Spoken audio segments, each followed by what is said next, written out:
Nagiinit na usapan, umaatikabong mga yan, diskusyon na may resolusyon sa kauna-unahang talakserye sa telebisyon. Face to face now with Miss Amy Perez. Kamusta mga sausawera at sausawera? Handa na po ba tayo sa talakan? Ano ba kayo sa puti o sa pula? Sa Okrayan, ready na rin ba? At para mas masaya ang araw natin, eto si Hans. Hi, Chang Ami! Nako! Sausawa na rin kami dito! Di ba? Sausawa na! Saan ba tayo? Ang Pilipinas! Face to face na! Isausaw na ang kaibigan, bangayan ay solusyonan. Face to face. Sinong sisimango? Face to face. Sinong ngingiti? Face to face. Ang mga problema? Face to face. Huwag mong talikuran, harapin mo face to face. Hello mga kapatid! Isa na naman pong brand new day para sa ating lahat at isa lang ang ibig sabihin nito. Bagong araw, bagong pag-asa, lalo na po sa lahat ng mga kapatid nating dyan may dinadalang problema at kinakaharap na issue at kung ano-ano pa. Kaya sa mga sausawero at sausawerang lagi pong sumusubaybay sa kanilang mga bahay at dito sa studio, aba, relax lang kayo dyan. Upo lang kayo at makisawsaw na dahil para po sa inyo tong lahat, mga kapatid. At alam nyo ba, naku, nais nating batiin ang happy viewing ang mga taga-barangay 228, Zone 21 dyan sa Tondo, Manila. Dahil balita ko, naglalabas pa ng malaking TV dun sa kanilang plaza para lang makapanood ng face-to-face. Salamat po sa kanilang chairman na si Ricardo Cortez, yung mga kagawad, si Jenson Suratos, Meng Cregencia, Boy Yapes at Eduardo Pedilla. Salamat po. At yung mga members din ng Malacanang Press Corps, abay balita ko. Pagdating ng alas 11, abay tumitigil ang kanilang daigdig. Maraming salamat sa pakikisawsaw nyo. At mga bata, paalala lang po ulit ha, huwag niyong gagayahin ang mga hindi maganda pong ginagawa ng mga matatandang nakikita nyo sa ating pong programa. Ako pa rin po, ang inyong Chang Ami na lagi nagsasabi at lagi nagpapaalala, kung may problema ka, harapin mo, pag-usapan natin yan face to face. At eto, talaga namang binibigyan niya ng patnubay ang mga sausawero at sausawera na talagang huwag kayong maingay, makinig kayo mabuti sa issue. Eto na, si Hans Mortel. Chang Ami, minsan nga ako yata yung mas maingay pa kesa sa kanila. Anyways, nako, yung sinabi mo kanina na paalala sa mga bata, naalala ko tuloy na dito sa ating programa, talagang kung minsan ang pasaway yung mga matatanda, no? Oo. Diba? Nako, kaya naman mabuti na lang at meron tayong trio tagapayo. Para naman itong mga sakit ng ulo na may mga edad ng ito ay napagsasabihan din naman nila at naitutuwid ng landas, hindi ba? Naku, syempre, una po sa ating trio tagapayo ngayong araw, siya po ang leader, ang hepe, ang Chief Public Attorney ng opisinang sumisiguro na ang bawat Pilipino ay magkaroon ng pagkakataong depensahan o ipagtanggol ang kanyang sarili sa hukuman. Siyempre, walang iba kundi ang Chief Public Attorney ng Public Attorney's Office, Attorney Persina Acosta. Ang ikalawa nating tagapayo, ito naman po talaga namang kung po pwede, iintindihin niya talaga lahat at talagang ihihingi ng tawad ang anumang kasalanan sa nasa itaas. Siyempre po ang ating spiritual advisor mula po sa St. Peter's Parish, Father Sonny Merida. Ang ikatlong tagapayo para makumpleto na sila, isa naman pong family counselor and psychology expert. Nako, maiintindihan bawat likaw ng utak ng kahit sino man. Dr. Camille Garcia! Ang mga tagapayo ng bayan, kaya kayo mga matatandang masakit sa ulo at kung ano-anong ginagawa, pakinig sa kanila ha. Sweet na mag-asawa, abang ngayon po ay may gera daw. Dahil si Mister, nagpatali na. Pero paano nangyaring nabuntis pa si Mrs.? Yan ang ating face-to-face issue of the day. Kaduda-duda! Nabuntis si Mrs. pagkatapos magpa-vasectomy ni Mister? Nagduda rin ako gawa nung banabasiktomy ako, tapos nabuo pa sa kanya. Masakit para sa akin eh. Halo-halo na kung ano-anong nasa isipan ko kasi minsan, pagkat nasa trabaho ko, iniisip ko yun, bakit nabuntis siya. So baka may iba siyang lalaki, ganun. May desisyon na ako para sa sarili ko. Paano ako magkalalaki? Sa 4 mo na anak na yan, halos hindi ko na mga alagaan, magkalalaki pa ba ako? Pinagdudahan niya ako na may lalaki po ba ako. Nalaman niya na nabuntis po ako. Doon niya po ako sinakta ng husto. Yung sinusuntok po niya ako. Wala naman akong ginawa na masama sa iyo eh. Ikaw naman talagang ama nito eh. Hindi, wala namang katotohanan yung sinasabi mo. Lagi mo lang akong sinasaktan. Lagi mo lang akong pinapauwi sa amin. Sa oras na malaman ko na iyang dinadala mo ay hindi sa akin, bumalik ka sa magulang mo at hindi kita pipigilan. Kaya tutok na dito lang sa nag-iisang talakserye sa TV, Face to Face. Tawagin na po natin agad mga ka-face-to-face ang nagrereklamo dahil sa di umano kahit nagpa-vasectomy na siya, abay nabuntis pa rin ang kanyang asawa. Narito po, si Noel Condiendo. Pasok!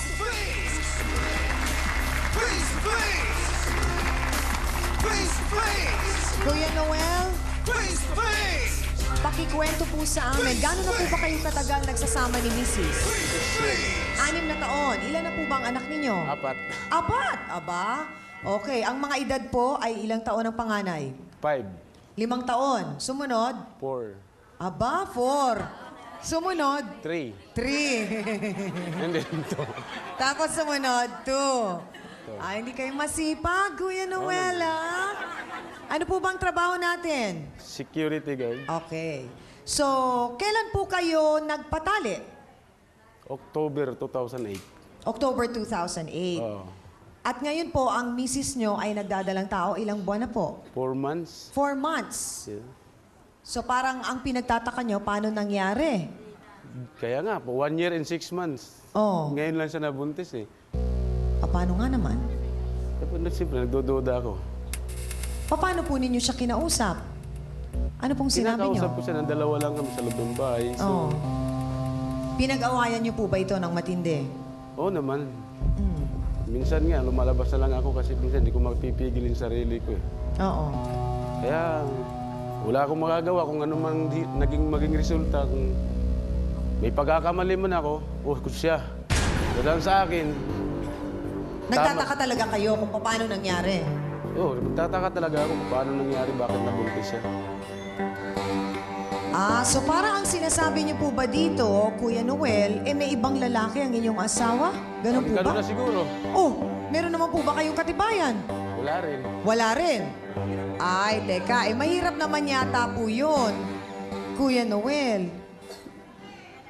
Hindi ho kaya parang ang nangyayari dito, mali ang mga hinala nyo? Kaya nga, kasi nabasiktomy ako 1 year and 6 months. Oo. Ano po ba ang dapat gawin pagkatapos kayo ay magpatali? Yun po ba, merong check-up? Babalik ba kayo? Ano bang dapat? Bumalik pa ako sa center na pinag-operahan sa akin. Ngayon, Opo. Ano pong sinabi sa inyo? yung pinagawa sa akin, hindi ko rin nagawa. Gawa nung, siyempre, mahirap din nakakita sa loob ng CR. Ano po yung pinagawa? Yung mag-withdraw, mag-ano ako. So parang... Lalabas ako nun. para saan i-check daw yung po ano ko. yun? Oo, Para i-check kung mayroon pang similya. Parang isa-sperm count, Dr. Camille. Parang ganon. After 1 month. Okay. Okay. After 1 buwan. Hindi po nyo ginawa yon. Bakit Hindi ko po? nagawa kasi, alam mo naman yung center kasi minsan marumi. Nakatayo ka pa. So parang ang sinasabi nyo po dito, binabase nyo ang lahat sa duda. Puro duda na lang. Pero po yung sinasabi nyong pagdududa-duda nyo, may nakita ba kayo? Nakakaiba? Medyo tumabang ba si Mrs.? Ano ba? Parang Wala akong lagi siyang nakikitang wala? akong nakitang pagkakaiba, pero ang nakikita ko lang, umiba na yung tiyan niya, lumaki. So talagang doon po kayo nagulat? Kasi dati kasi ang sweet namin yan. Oo. Pero sa ngayon, Baka naman po nga tamang hinala lang ang dating nito, Kuya Noel. hindi ko, mahirap kasi. Basta ako, buo ng decision ko. Mas maganda. Kaya kami nandito para maliwanawan din siya. Maliwanawan din ako. Maliwanagan kayong pareho kung ano ba talaga ang nangyayari. Kung ano nangyayari sa'yo, bakit hindi siya malay? Kung sa akin, o sa iba, di ba? Gaano po katotoo na umabot sa puntong sinaktan niyo ang misis niyo nang dahil sa issue na to? Yung isang bisis siguro, talagang ari pa lang, gusto, saksakin ko na siya. Bakit naman po? Teka naman po, dahil lang sa pagdududa? Hindi natin may iwasan kasi tunay akong lalaki kasi ayaw ko ulo eh. Oh. Di ba? Hindi mo pinagkakatiwalaan ng asawa mo? Hindi. Bakit mo niyo nagawang saktan siya? Yun ang Kahit sino tanong naman ko. sigurong lalaki, nagpabasiktomy ka na, tapos after 1 year and 6 months, bago na buntis. Siguro, kahit sino magagalit, di ba? Ay, nalaman mo na. Parang hindi yata sang-ayon ng mga sausawero at sausawera sa binitawang salita na yun ni Kuya Noel. Ako siyang amin na loka sila sa kasimplihan ng naging sagot ng ating bisita na pag nangyari nga na talagang imposible na dapat, supposedly, quote-unquote, eh hindi na siya makakabuntis dahil na vasectomy na siya. Yung parang ang simple ng solusyon na niya na hiwalay na lang agad. Nag-react itong mga to ngayon. May katanungan ba kayo para kay Kuya? Ano yon? Kuya Noel, paano ba talaga asawa mo? Ba't wala kang tiwala sa kanya? Oo nga, dahil sabi nila, Kuya Noel, kapag mahal mo ang asawa mo, kasama doon yung buong tiwala na binibigay mo. Pwede, ang minsan kasi ang init ng ulo, pwede namin inibalanse sa lamig at saka sa init yan eh. Ngayon, kaya kami nandito, kung pwede nga natin yan, halimbawa, ang isang kaguluhan, kung pwede natin pagbatiin yan, magagawa naman yan. Magbati kayo, magbati. Sa harap ng maraming tao. Pero sa ngayon kasi hindi nyo masisisi yung sarili ko na mainit ang dugo para sa kanya dahil sa nangyari. At marami kayong katanungan Kaya marami akong katanungan sa sarili kung Oo. bakit nagkaganito ang buhay ko ngayon. na naghahanap kayo ng kasagutan sa lahat ng tanong na yon na ayaw nyo naman na habang buhay ay kayo ay nagdududa. Yun na nga eh. Para dito malinawan kaming dalawa. Eto na po ang nireklamong asawa po ni Kuya Noel na nabuntis sa kabila ng nagpapasectomy na nga ang kanyang asawa. Tawagin po natin si Charlene Coniendo. Pasok!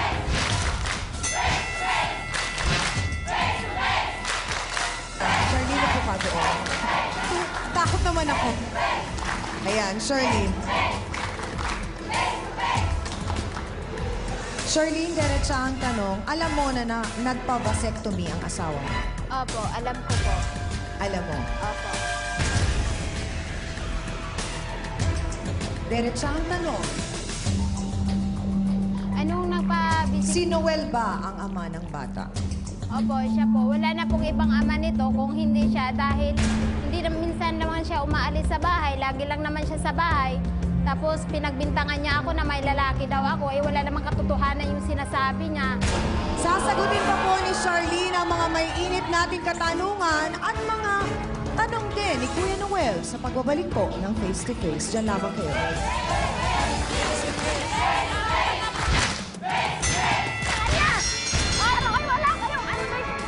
Ikaw ang tumawag sa akin, nagtanong ka sa akin kung bakit lumalaki yung tiyan niya. Ay, ano, ikaw ang nagsalita. Sandali lang. Harapin mo. Kami po yung nagbabalik. Inireklamo ni Noel ang kanyang asawa na nabuntis pa rin kahit daw po siya ay nagpa-vasectomy na. Balikan ko lamang, Charlene, yung sinasabi mo kanina, wala kang lalaki. Wala po. Siya lang po talaga ang ama nito. Dahil paano po ako magkalalaki? Halos hindi na po ako makaundagaga sa anak ko. Halos hindi ko na po malagaan. Dahil 4 po yung anak namin, maliliit pa. Eh, lagi po niya akong pinagsabihan na umuwi ka na doon sa magulang mo. Dahil may lalaki ka, eh wala namang katulad ng bukong lalaki. Tapos, lagi niya umuwi ka na sa magulang mo kung may lalaki ka. Eh, siya lang naman ang ama nito. Wala na pong iba dahil minsan gabi-gabi andyan po siya sa bahay. Paano po Paano ako kayo magkalalaki? nagkakilala ni Noel? Hindi po, doon po sa kapatid niya dahil magkasama po kami sa trabaho. Tapos yung number ko, binigay po niya sa kapatid niya na hindi ko alam na siya pala yung nagtitik sa akin. Anong gusto mo sa ugali niya? Bakit mo siya Eh, kasi minahal? po dati mabait siya, mapaglambing po siya. Tapos, yung sa ngayon, nung nalaman niya na ito nga, na pa-vasectomy, na talagang pinagtaboy niya ako na talagang may lalaki daw po ako. Lagi kayong nag-aaway Oo, tungkol halos dyan. araw-araw na lang po kami nag-aaway. Tapos pag lasing siya, lagi lang siyang umiinom, lagi lang ako niyang sinasaktan. Binubugbog ka niya? Opo. Bakit? Eh kasi nga, Dahil galit siya, dahil buntis ka. hindi niya matanggap na siya ang ama nito. Bago ka pa nabuntis, nagawa na ba ni Noel na saktan ka? Dati? Hindi po. Hindi, lang po. ngayon lang. Nagsisisi ka ba? Charlene, na nabuntis ka? Hindi po. Hindi. Hindi naman po. At alam mo sa puso mo at sa isip mo na si Noel ang ama ng bata. Opo. Siya lang po ang ama nito. Ni minsan hindi mo naisip na sana hindi na lang ako nabuntis para hindi na kami nag-aaway ng ganito. Hindi naman po. Kuya Noel, diretsahang tanong, mahal mo ba si Charlene? Dati. Mga ka-face-to-face, tawagin na po natin ngayon ang taong naging nanay-nanaya na po ni Noel at ninang nilang dalawa ni Charlene sa kasal. Narito po si Aling Erlinda Celedonio. Pasok!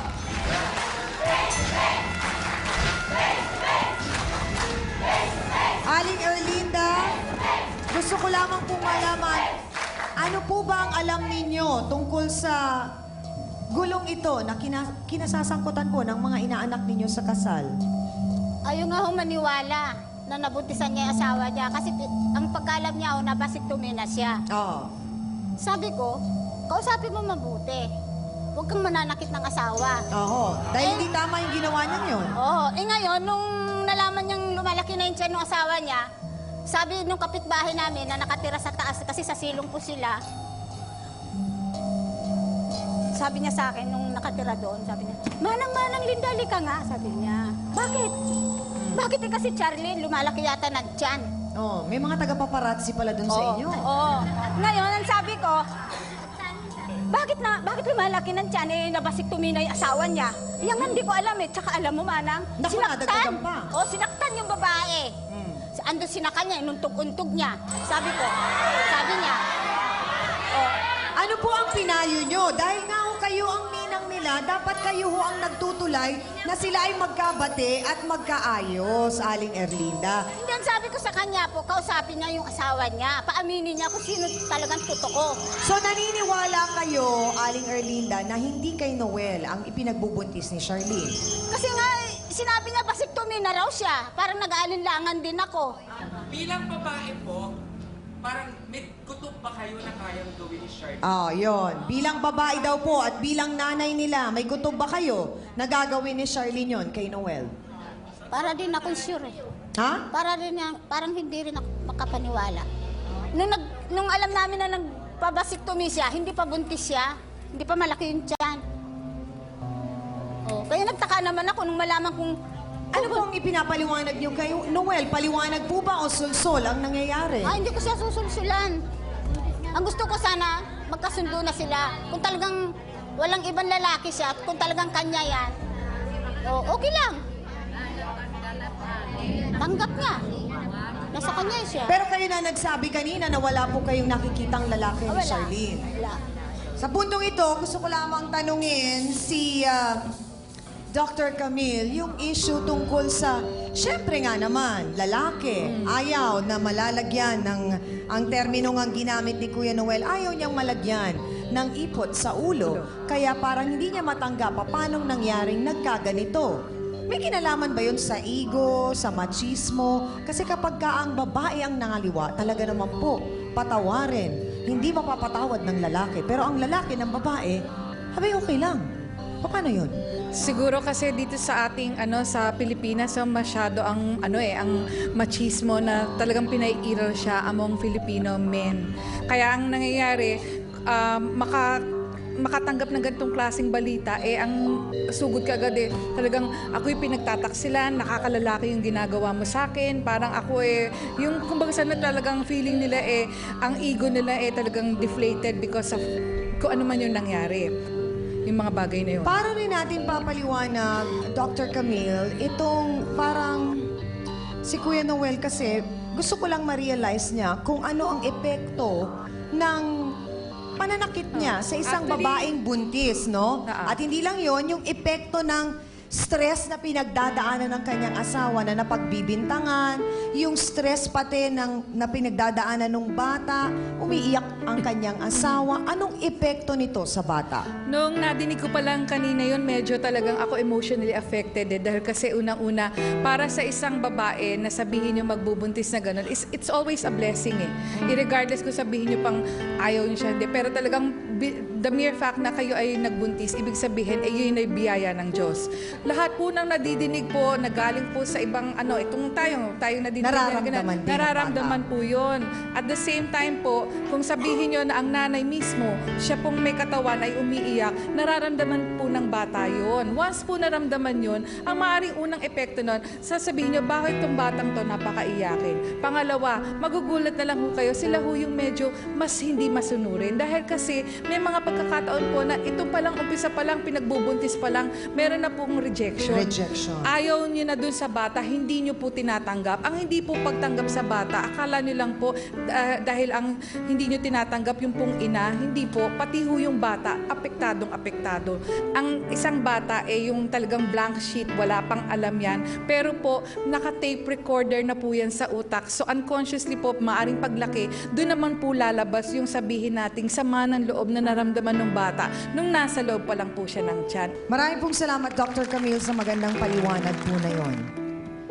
At mga ka-face-to-face, para naman po sa panig ni Charlene, tawagin natin ang kanilang kapit-kwarto na lagi pong nakakarinig ng pag-aaway ng mag-asawa at nakakaalam sa pananakit po ni Noel kay Charlene. Narito po si Delia Nacion. Pasok!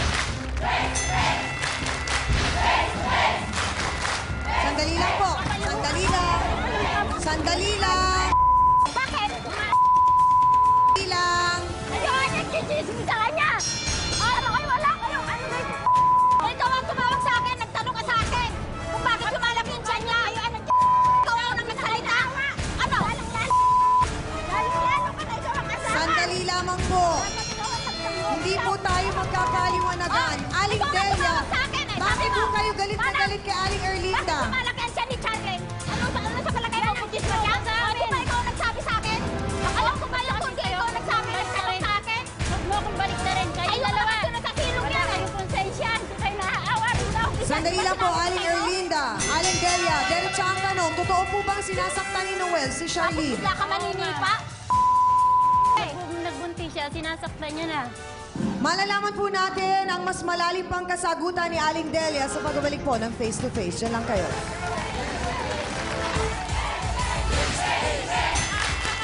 Ngayon naman po ay tatawagin natin ang may hawak po ng resulta ng naging sperm count po na ginawa ni Kuya Noel. Kasama po ang staff ng Face to Face. Si Noel nga ba talaga ang ama ng dinadala po ni Charlene? Harapin mo, face to face. Kayo po ay nagbabalik dito sa Face to Face at ang hinala nga po ni Kuya Noel, hindi kanya ang pinagbubuntis ng asawang si Charlene dahil nga daw po siya ay nagpa-vasectomy na at ang sabi naman ni Charlene, wala daw pong ibang lalaki sa buhay niya kundi si Noel lamang. Kaya't imposible pong hindi kay Noel ang ipinagbubuntis niya. Balikan lang po natin, Aling Delia, sabi niyo, oo, sinasaktan ni Noel si Charlene. Kailan po yan nagsimula? Nagsimula po ma'am yun nung nung nalaman nila pareho sa center. Nagpa-check up sila na buntis siya. Kaya laging siya mainit ang ulo. Hindi po siya umuwi lagi ng bahay. Pero si Charlene, sa gilid po ng kalsada sa labas, hinihintay nilang mag-iina. Ganun po ka, hindi po siya magandang ama. So ang sinasabi po niyo dito, mula nung nagbuntis ulit si Charlene, naging pabayang ama? Naging pabaya na po siya, ma'am. Kasi nga, vasectomy na nga ako. Doon nga, nag-ano na ako. Doon ako nag-rebuild. Dapat kung galit ka kay Sherlyn, wag si Sherlyn lang ang ano, yung mga anak mo, padala mo ng pagkain. Hindi mo nakita, ang liliit, sunod-sunod. Nakikita ko yan. Nakikita namin nung anak ko yan. Aawa kami sa kanya. Pag may problema, maano sa amin. Minsan, hindi sila, wala silang pagkain. Dahil hindi siya umuwi dahil nga sa ganyan.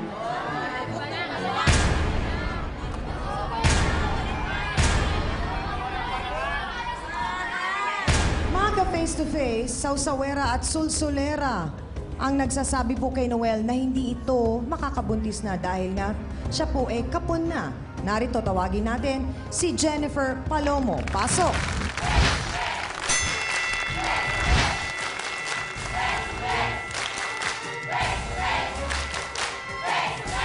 At narito rin po ang best friend at hingahan ng sama ng loob ni Charlene na lagi niyang kasama saan man sila magpunta. Narito po si Diana Mejia. Pasok!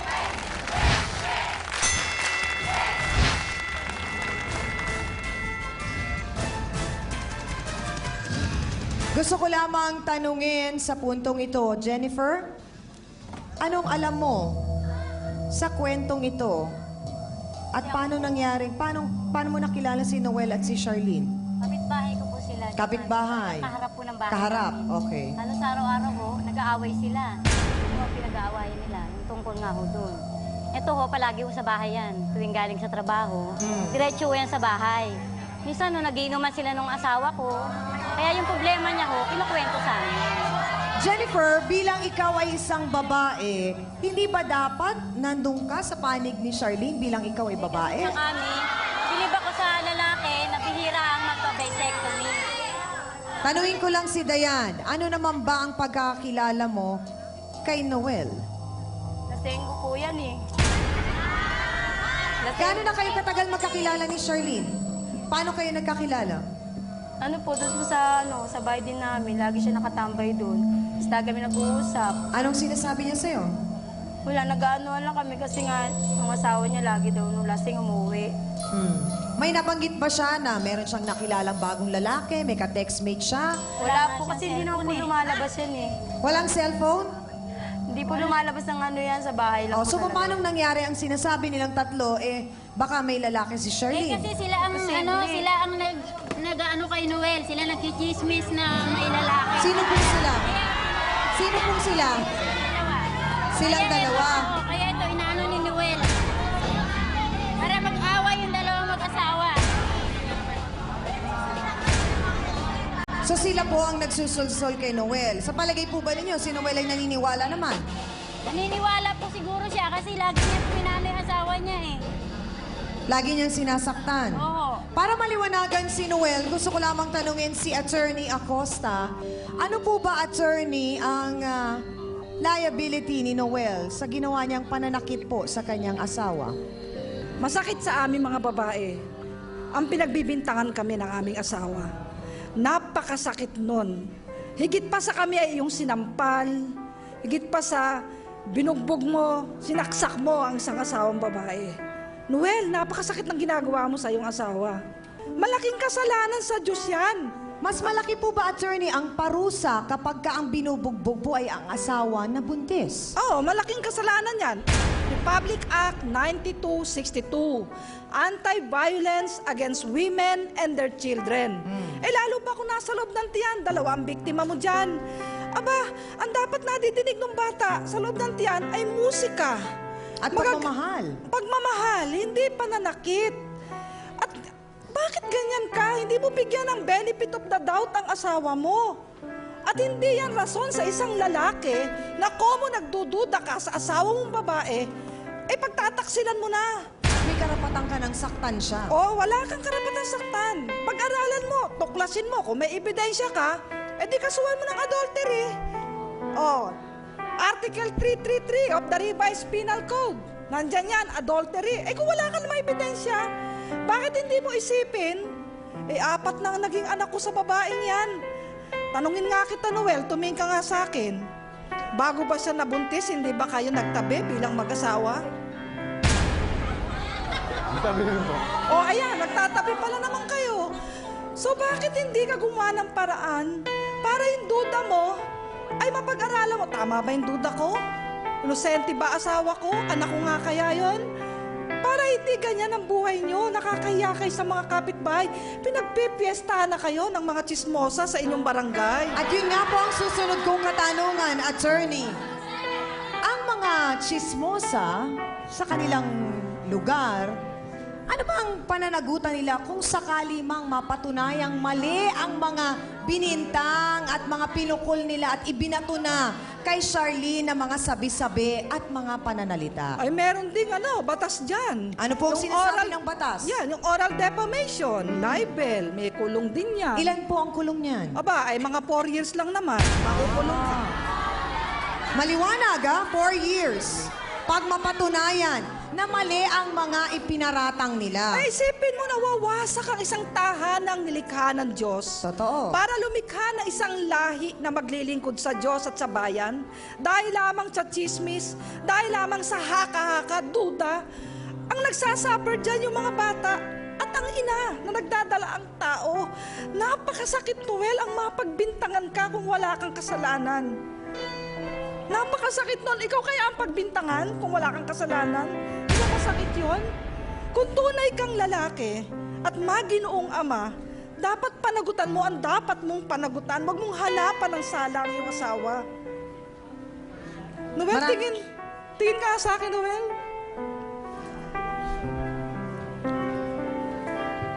Salamat po.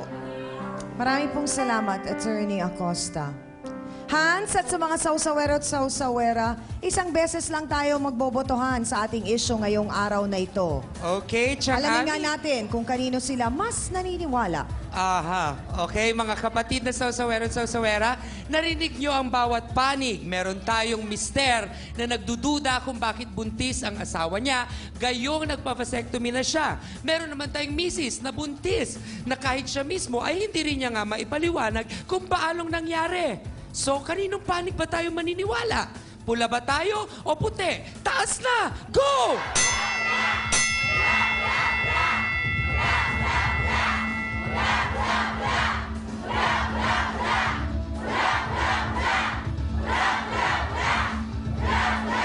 Okay, Chang! Ang pagdadalang tao, kalimitan, kasabay ng bata ay kulay pula. Dahil syempre, pag nagsisilang ka, madugo. Nakikita natin ngayon ang ating studio, dahil sa pula, namumukhang parang madugo rin. Maraming salamat, Hans, at sa ating mga sausawero at sausawera. Ngayon naman po ay tatawagin natin ang may hawak po ng resulta ng naging sperm count po na ginawa ni Kuya Noel. Kasama po ang staff ng Face to Face. Narito po si Dr. Joseph Alves, ang medical specialist internist ng East Avenue Medical Center.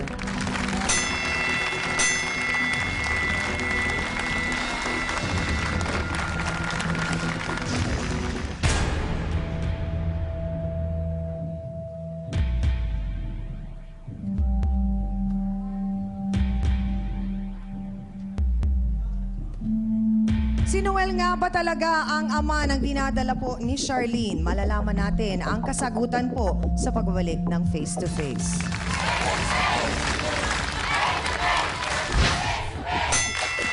Para po malaman po natin yung posibilidad na kung kaya pa o hindi na siya ay makapagbuntis. At ang sabi po sa resulta, yung pong kanyang semen ay approximately 5 cc. ano pong ibig sabihin nun, Doc? Ang ibig sabihin po nun, Amy Perez would like to thank Philip Stein, Bello Medical Group, Plains and Prince, Dr. Steve Mark Gunn, Gloss Nails. Hans Mortel would like to thank Drs. Manny and Pai Kalayan. Face to Face would like to thank AXN Time and Sports Shades. EC27 Guava Plus Organic Soap. Effectively controls 27 skin problems. Ludi's Peanut Butter, a tradition of nutrition. F101 direct sales, apparel, and shoes. Kape Alerto. Alerto ka sa isip, salita at sa gawa. Zagu. PB Stuffed Bread. Home Appliances by Minami. Galing ng quality.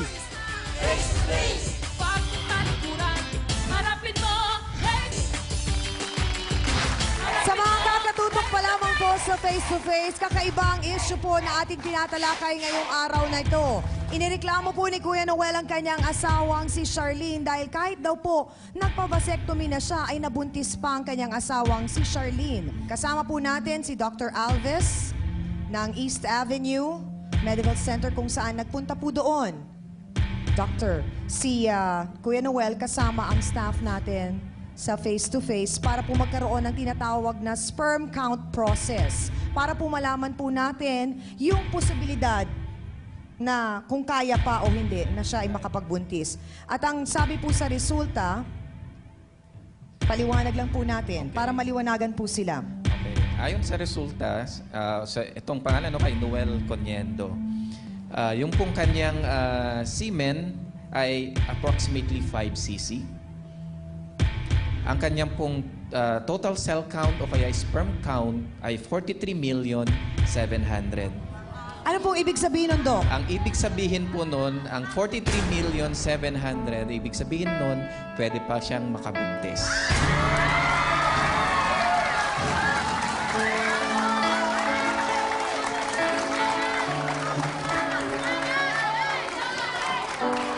So, ibig sabihin, Noel, walang kaduda-duda, 100%, miikot ang tiyan ko sa'yo. Naku, patawarin ka.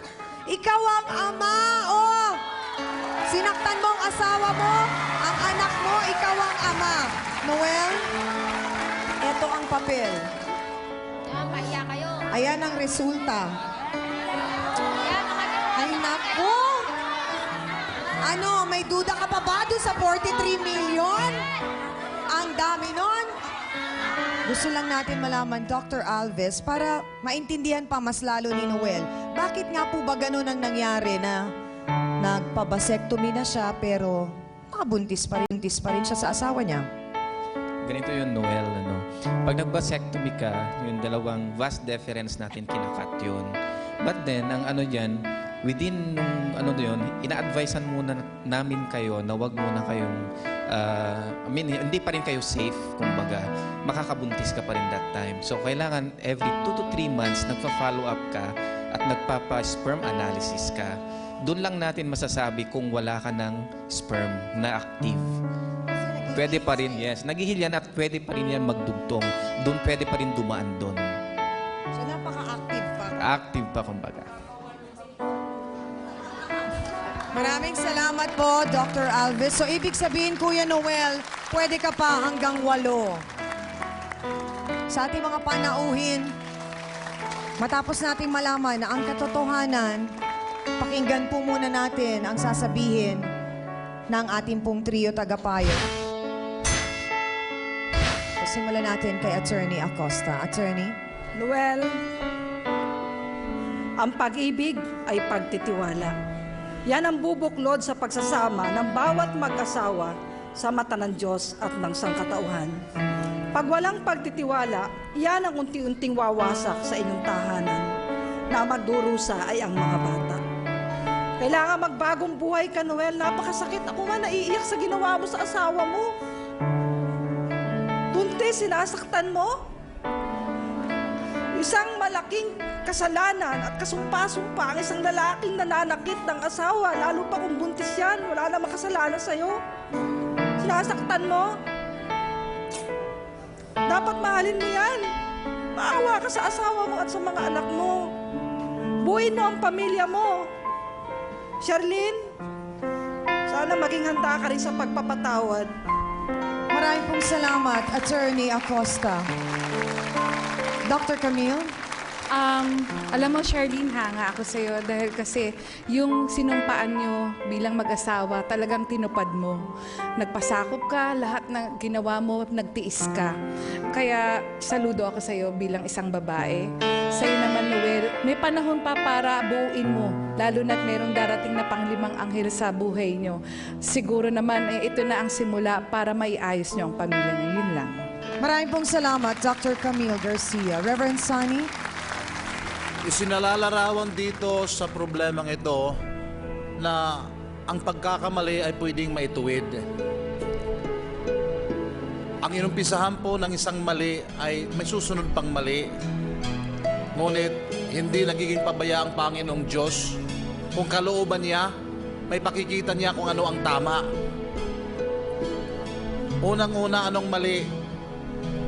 I don't want to be biased, ngunit bilang pari po ng ating simbahang Katoliko, gusto kong ipabatid na ipinagbabawal po ang paggawa o pagpipigil po ng panganganak sa pamamagitan ng itong paraan ng vasectomy. Kaya pinagdudahan mo ang asawa mo na may ibang lalaki. Another pagkakamali, isa na namang pagkakamali, ang pagdududa sa pag-aasawa. Dapat, ayon nga kay attorney, nariyan ang pagmamahal, nariyan ang pagtitiwala. Ngunit, pinakitid mo ang iyong isip, ang inisip mo ang iyong sarili. So ano ang nangyari? Nagalit ka, pinagbuhatan mo ang kamay, ginulpi mo ang asawa, kawawa naman siya at kawawa na rin ang kanyang anak. Ngunit, ngayon, itinuwid ito ng Diyos. Hindi pa huli ang lahat. Pinakita na ng Panginoon na mali ang ginawa mo. Narito ang tama. Lumuhod ka sa harap ng asawa at humingi ka ng tawad.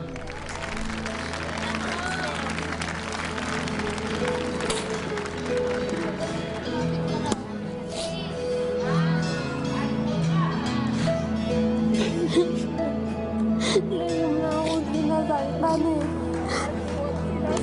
Sinasaktan. Hindi ko kasi.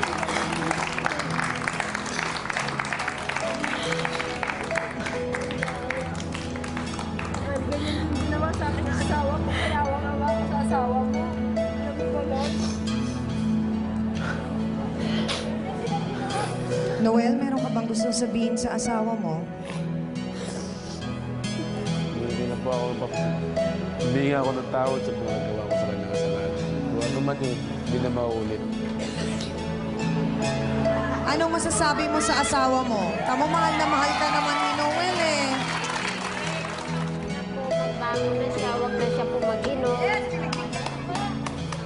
Huwag na po niya akong saktan. Sana po maisip niya yun na Pinapatawad mo na ba, Charlene, si Noel sa mga naging pagkakamali niya at mga duda? hindi pa po. Hindi pa? Bakit?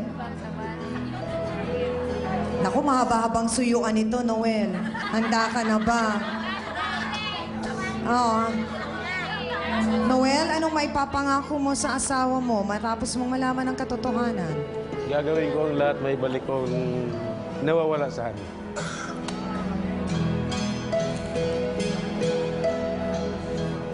Tawanan ko na yan. Mahal mo ang asawa mo, Noel. Oo naman. Mahal na mahal. Mahal na mahal. Charlene, mahal mo ba si Noel? Mahal.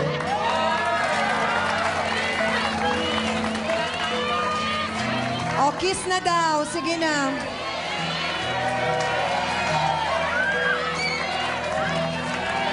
Ayan, papagalitan kay Nanay Erlinda. Aminan na po tayo mga ka-face-to-face. Ano nga ba po ang natutunan natin sa ating issue ngayong araw na ito?